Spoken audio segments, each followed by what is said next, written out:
ვირგინსკის ერთსართულიანი სახლი ედგა მურავიანაეს ქუჩაზე, უпроსწორად ეს სახლი ცოლს ეკუთვნოდა. მდგმურებს ისინი არ იყენებდნენ. დღეობის მიზეზით 15-ოდე სტუმარს მოეყარა თავი, მაგრამ ჩვეულებრივ პროვინციულ დღეობას არ გავდა. ვირგინსკებმა ცოლ-ქმრობის დასაწყისშივე ერთხელ და სამუდამოდ გადაწყვიტეს, სტუმრების დაპატიჟება დღეობაზე მტკნარი სისულელეა და არც არაფერი საზეიმო ამბავიაო მაინდა-მაინც. რამოდენიმე წელიწადში თითქმის სულ ჩამოშორდნენ საზოგადოებას. ვირგინსკის ყველა ახირებულ კაცად მიიჩნევდა. ამბობდნენ, განმარტოება უყვარს და ყველას დიდგულად ელაპარაკებაო. ისე კი არც ნიჭი აკლდა და შეძლებითაც არ აუშავდა.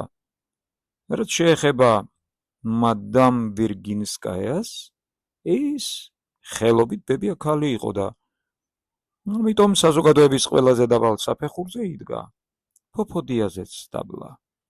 მიუხედავად იმისა, რომ ის ქმარს ოფიცრის ჩინი ჰქონდა. ფოფოდია, ღვთლის ცოლი. თუმცა თამდაბლობას კაცი ვერ შესწამებდა. როცა პრინციპის გულისთვის იმ არამზადა კაპიტან ლებიატკინთან ასეთი სულელური კავშირი დაიჭირა და ჩვენმა ყველაზე გულმოწყალე ქალბატონებმაც კი ზიზღით აქციეს ზურგი, მადამ ვირგინსკაიას არაფრად ჩაუგდია ეს ამბავი. მაგრამ საკვირველი კია, რომ ეს ჩვენი გოროზი ქალბატონები საჭიროების შემთხვევაში მაინც არინა პროხოროვნას, ანუ ვირგინსკაიას არჩევდნენ ქალაქის 3 აკუშერიდან. აკუშერი ექიმი მეანი. არინა პროხოროვნას მაზრიდანაც კი მოსდიოდა მოწვევა მემამულე ქალებისგან, იმდენად სწამდათ მისი ცოდნა, ბედნიერი ხელი და სიმარჯვე გასაჭირის შემთხვევაში, ასე რომ დასასრულ იგი მარტოოდენ მდიდარ ოჯახებში დაიარებოდა. ფულზე ერთობ წუთს კი ვინმე გახდათ. საკუთარი ძალის შეგრძნებამ ბოლოს და ბოლოს სულ გაათავხედა. თავის ნერვებს სუსტ მშობიარებს დიდგვაროვანი ოჯახებიდან განზრახაც აშინებდა ნიჰილისტური ხასიათის გამოხდომებით, ანდა ასე ვთქვათ წმინდათა წმინდა საგნების გაქიაქებით. აშინებდა სწორედ იმ წუთებში, როცა ეს წმინდათა წმინდა იქნებ ყველაზე მეტად საჭირო იყო ადამიანისთვის. ჩვენი შტაბს-ექიმი და ამავე დროს აკუშერი როზანოვი გადაჭრით ამტკიცებდა, როცა ერთხელ ერთი მშობიარეთ კივილისგან კიოდა და ყოვლის შემძლე ღმერთს შველას ეხვეწებოდა. არინა პროხოროვნა სწორედ ასეთმა სიტყვებმა, ასე ვთქვათ, ტყვის გავარდნასავით იმოქმედა ავადმყოფზე და ისე დააფრთხო, მშობიარობა დააჩქარებინაო. მაგრამ ამ თავისი ნიჰილისტობის მიუხედავად, არინა პროხოროვნა ადამ ჟამურ ადათებზედაც არ ამბობდა უარს, თუ კი ეს მისთვის სახეირო იქნებოდა. მაგალითად, თავისი აყვანილი ბავშვის ნათლობას არამც და არამც არ დააკლდებოდა. მერე და რა მოპრანჭული გამოცხადდებოდა ხოლმე ნათლობაზე? ჩაიცვავდა მწვანე აბრეშუმის შლეიფიან კაბას, თმას დალალებად ჩამოუშვებდა, თუმცა კი სხვა დროს სიბინძურეს არაფერი ერჩივნა. მართალია, ნათლობის საიდუმლოების შესრულებისას მუდამ ისეთი უტიფარი სახით იდგა, ეკლესიის მსახურთ საქციელს უკარგავდა, მაგრამ ნათლობის დასრულების შემდეგ შამპანურს უთოდ თავისი ხელით ჩამოატარებდა. სწორედ ამიტომ მიდიოდა მორთულ მოკაზმული. და კაიშვილი იყავი, ასე ვთქვათ, უფეშქაშოთ სასმისის აღება გაგებედა. ვირგინსკისთან ამჟამად თავშეყრილ სტუმრებს, თითქმის სულ მამაკაცებს, ისეთი სახე ჰქონდათ, თითქოს შემთხვევით მოსულიყვნენ საქმეზე. არც სუფრა იყო გაშლილი და არც კარტს თამაშობდა ვინმე. ვებერთელა სასტუმრო ოთახის კედლებზე გაკრული ცისფერი შპალერი უკვე დაძველებულიყო. შუაგულში ორი მაგიდა მიედგათ ერთმანეთზე და არც თუ მთლად სუფთა სუფრა გადაეფარებინათ. ზედ ორი სამოვარი თუხთუხებდა. მაგიდის ბოლოში უშველებელ ლანგარზე 25 ჭიქა დაეწყოთ და კალათიც ჩვეულებრივი ფრანგული თეთრი პურის ნაჭრებით აეცოთ. როგორც კეთილშობილ ვაჟთა თუ ქალთა პანსიონებში იციან ხოლმე. ჩაის დიასახლისის და ასხამდა. ეს იყო ქერა, უწარბო, 30 წლის შინაბერა, ჩუმი და გესლიანი ქალი, რომელიც ახალ იდეებს მისდევდა და რომლისაც ღვთის რისხვასავით ეშინოდა თვითონ ვირგინსკისაც. ქალი მხოლოდ სამი იყო: დიასახლისი, მისი უწარბო და ვირგინსკის გაუთხოვარი პეტერბურგიდან ახლახან ჩამობრძანებული და. არინა პროხოროვნა 27 წლის წარმოსადეგი, შესახედავად გვარიანი ქალი იყო.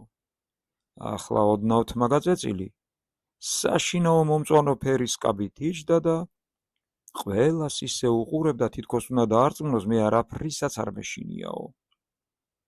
არინა პროხოროვნას ვირგინსკის ახლახან ჩამოსული გაუთხოვარი და ამოსჯდომოდა გვერდით. ქალი სტუდენტი და ნიჰილისტი, ისიც გვარიანი შესახედაობისა, ბურთივით ჩამრგვალებული, ტანდაბალი და ლოყაწითელი. ახლაც სამგზავრო კოსტიუმი ეცვა. ხელში ქაღალდები შეკვრა ეჭირა და მოუსვენრად აცეცებდა თვალებს აქეთ-იქით. თვითონ ვირგინსკი ამ საღამოს რაღაც უკეიფოდ გრძნობდა თავს, მაგრამ მაინც გამოსულიყო სტუმრებთან და სავარძელში იჯდა სუფრასთან. სტუმრებიც ისე რიგად ჩამომსხდარიყვნენ, გეგონებოდა მართლა კრება ააქვთო. ეტყობოდა ყველა რაღაცას ელოდა. ამ მოლოდინში კი გარეშე საქმეზე ლაპარაკობდნენ. სტავროგინისა და ვერხოვენსკის შემოსვლისთანავე ყველამ უცებ გაიკმინდა ხმა. სიტუაცია უფრო გასაგები რო იყოს მკითხველისთვის, არ შეიძლება ზოგი განმარტება არ მოვიშველიოთ. მგონი ეს ბატონები მართლაც რაღაც განსაკუთრებული ამბის შესატყობად შეგროვილიყვნენ და წინასწარაც იყვნენ გაფრთხილებულნი. ისინი ჩვენი უძველესი ქალაქის ყველაზე გაქანებულ ლიბერალებს წარმოადგენდნენ და ვირგინსკისაც ფრიად გულდაგულ შეერჩია ამ, ასე ვთქვათ, სხდომისთვის.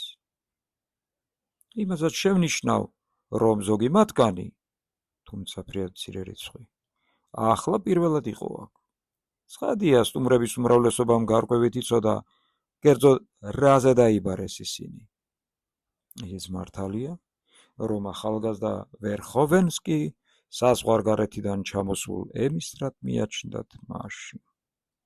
ეს აზრი ყველამ რატომღაც ერთბაშად ირწმუნა და ბუნებრივია გულშიც ეამათ.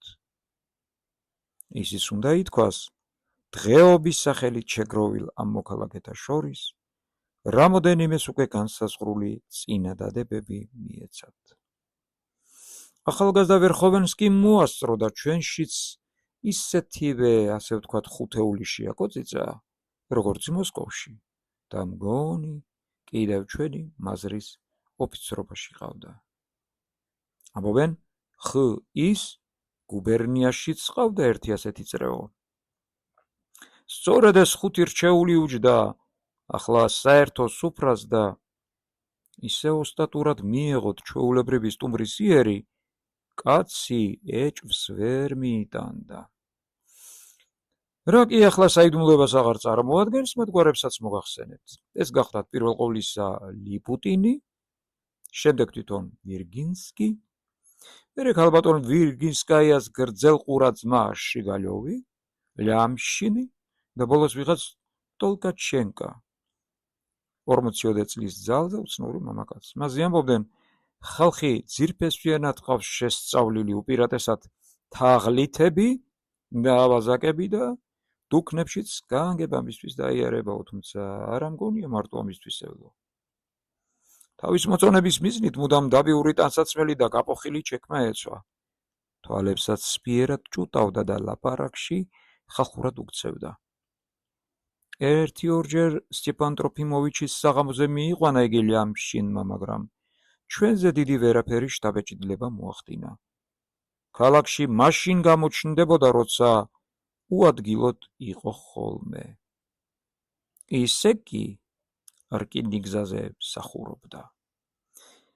ამ ხუთმა მოღვაწემ თავიანთი პირველი ჯგუფი იმ იმედით შეადგინა, რომ ეს ჯგუფი მხოლოდ ერთეულს წარმოადგენს რუსეთში გაფანტულ ასობით თუ ათასობით ამის თანახუთეულებს შორის. ყველა ისინი კი რომელიღაც ცენტრალურ საიდუმლო ორგანიზაციას ექვემდებარებიან, რომელიც თავის მხრივ ორგანულად უკავშირდება ევროპის მსოფლიო რევოლუციასო. სამწუხაროდ, ისიც უნდა აღვნიშნო, რომ მათ შორის უკვე იმ ხანებშიც იჩინა თავი განხეთქილებამ. მართალია ჯერ კიდევ გაზაფხულიდან ელოდნენ ისინი ახალგაზრდა ვერხოვენსკის.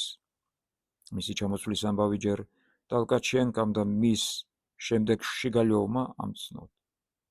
მართალია დიდ სასწაულებს გამოელოდნენ მისგან და ულაპარაკოდ პირველი დაძახებისთანავე შევიდნენ წრეში, მაგრამ ხუთეულის შედგენისთანავე ცხვირები ჩამოუშვეს, ალბათ იმიტომ, ასე ჩქარა რად დავთანხმდითო.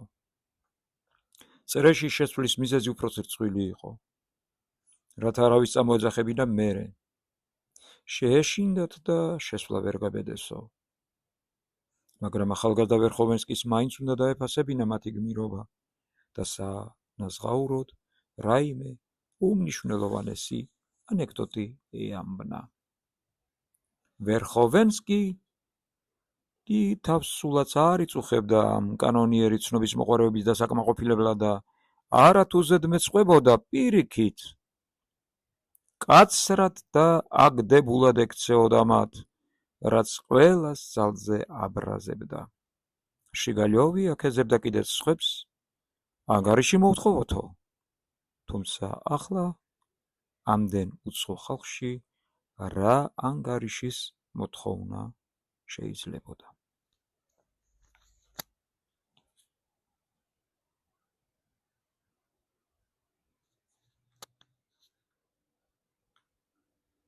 უცხოებს რაც შეეხება, ჩემი ფიქრით პირველი ხუთეულის ზემოხსენებულ წევრებს ეჭვი ჰქონდათ, რომ ვირგინსკის სტუმრებში იმ საღამოს იმავე ფარული ორგანიზაციის და იმავე ვერხოვენსკის თაოსნობით ქალაქში დაარსებული მათთვის უცნობი ჯგუფების წევრებიც ერივნენ. ისე რომ ბოლოს ყველანი ისეთნაირი ეჭვის თვალით უჭვრედნენ ერთმანეთს და ისეთნაირად იბღინძებოდნენ. კრებამფრიად უცნაური და წარმოიდგინეთ, ცოტა რომანტიკული ელფერიც მიიღო. თუმცა რამდენიმეზე აქ მართლაც არ შეიძლებოდა ეჭვის მიტანა. მაგალითად, ვირგინსკის ახლონათესავი მაიორი, რომელიც ამის თანასაქმეებში უბრალო იყო და უპატიჟებლად სწვეოდა და არ შეიძლებოდა არ მიეღოთ.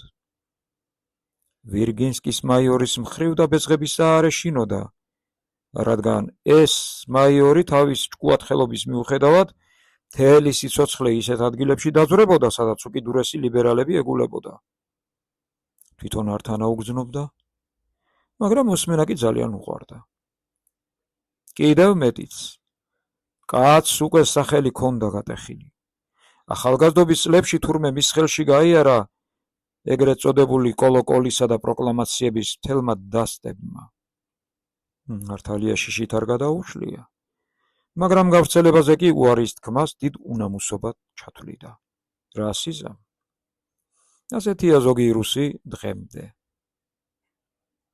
რაც შეეხება დანარჩენ სტუმრებს, ნაწილი ან გულში ჩაკლული კეთილშობილური თავმოყვარეობისგან ნაღველ გასცემებული ხალხი იყო, ან არა და სიყმაწვილის პირველ კეთილშობილურ გულისთქმას აყოლილი ჭაბუკები. პირველთა რიცხვს ეკუთვნოდა 2-3 მასწავლებელი. ამათგან ერთი კოჭლი, ასე 45 წელს მიტანებული, დიდი ენამწარე და ძალზე პატივმოყვარე კაცი, რომელიც გიმნაზიაში ასწავლიდა და კიდევ 2-3 ოფიცერი. ამ ოფიცრებისგან ერთი სულ ახალგაზრდა არტილერისტი იყო, ჩუმი, უთქმელი ყმაწვილი, რომელიც ახლახან ჩამოსულიყო რომელიღაც სამხედრო სასწავლებლიდან. ნაცნობების გაჩენა ვერ მოესწრო და ახლა პირდაპირ ვირგინსკისთან ამოეყო თავი. ილაპარაკში არ ერეოდა, მაგრამ ხელში ფანქარი ეჭირა და ყოველ წამს რაღაცას ინიშნავდა ობის წიგნებში, რასაც ყველა ამჩნევდა და რატომღაც თვალს არ იგებდა. იყო კიდევ ერთი უსაქმოდ მოყიალე სემინარიელი, რომელმაც ლямშინთან ერთად ის ბილწი ფოტოგრაფიები მიაჩეჩა წიგნების დამტარებელ ქალს. ამ ზორბა ყმაწვილს უტიფრად ეჭირა თავი და ყველას ეჭვით უყურებდა. პირზე მამხილებელი და ამასთან თვითკმაყოფილი ხიბილი დასთამაშებდა. არ ვიცი რატომ, მაგრამ აქ გახდათ ჩვენი ქალაქის თავის ვაჟიც. სწორედ ის საძაგელი და ნაადრევად გათახსირებული ბიჭი, რომელზეც პორუჩიკის ახალგაზრდა ცოლთან დაკავშირებით მოგახსენეთ. მას მთელი საღამო კრინტი არ დაუძრავს. და ბოლოს იყო კიდევ ერთი 18 წლის გულფიცხი და თმაგაჩეჩილი გიმნაზიელი, რომელიც ისეთი მოღუშული იჯდა, თითქოს ეს უთია შეურაცხყოფა მიაყენესო. თავისი 18 წელი ეთყობა ვერ მოენელებინა. ეს პირზე რძე შეუმშრალი ყმაწვილი, როგორც შემდეგში აღმოჩნდა ჩვენ და გასაკვირა, თურმე გიმნაზიის უფროს კლასებში ჩამოყალიბებულ შეთქმულთა დამოუკიდებელი ჯგუფის მეთაური ყოფილა. შატოვზე არაფერი მithქვავს. ის მაგიდის უკან კუთხეში იჯდა. სკამი ცოტა წინ წამოეწია, თვალები დაეხარა და კუშტად დუმდა. უარი განაცხადა ჩაიზე და არც ქუდი გაუშვია მთელი ეს ხანი ხელიდან. თითქოს ამით სურდა ემცნო, სტუმარი კი არ ვარ, საქმეზე მოვსულ ვარ და როცა მინდა ავდგები და წავალო. კირილოვიც იქვე შორი ახლოს იჯდა ჩუმად, მაგრამ ქვევით კი არ იყურებოდა, პირიქით. ყოველ მოსაუბრეს უმოძრაოდ მიაშტერებდა, თავის უსიცოცხლო თვალებს და ყველაფერს აუღელვებლად ისმენდა. ზოგ სტუმარს იგი არასოდეს ენახა და ახლა მალულად უჭვრეტდნენ. არ ვიცი, იცოდა თუ არა მადამ ვირგინსკაია მხუთეულის არსებობის ამბავი. ფიქრობ ყველაფერი იცოდა და სწორედ ქმრისგან იცოდა. სტუდენტი ქალი, რა თქმა უნდა, არაფრის მონაწილე არ იყო, მაგრამ მასაც თავისი სადარდებელი გააჩნდა. აქ მხოლოდ 1-2 დღე ფიქრობდა დარჩენას, მერე კი სხვადასხვა ქალაქში აპირებდა წასვლას, სადაც უნივერსიტეტები ეგულებოდა, რათა საცოდავი სტუდენტების ტანჯვა გაეზიარებინა და აემხედრებინა ისინი. თანაც მგონი რამოდენიმე ასეული ცალი თავისივე შეთხზული ლითოგრაფირებული მოწოდება მიჰქონდა. საკვირველი ის იყო, რომ გიმნაზიელმა ნახვისთანავე აითვალწუნა იგი და მანაც ასევე შეიჯავრა გიმნაზიელი. მაიორი ქალს მკვიდრ ბიძად ეკუთვნოდა და 10 წლის შემდეგ დღეს პირველად ნახა. როცა სტავროგინი და ვერხოვენსკი შემოვიდნენ, სტუდენტ ქალს ჭარხალივით უღუოდა ლოყები. ეს წუთია ბიძასთან მოსვლოდა დავა ქალთა საკითხის თაობაზე.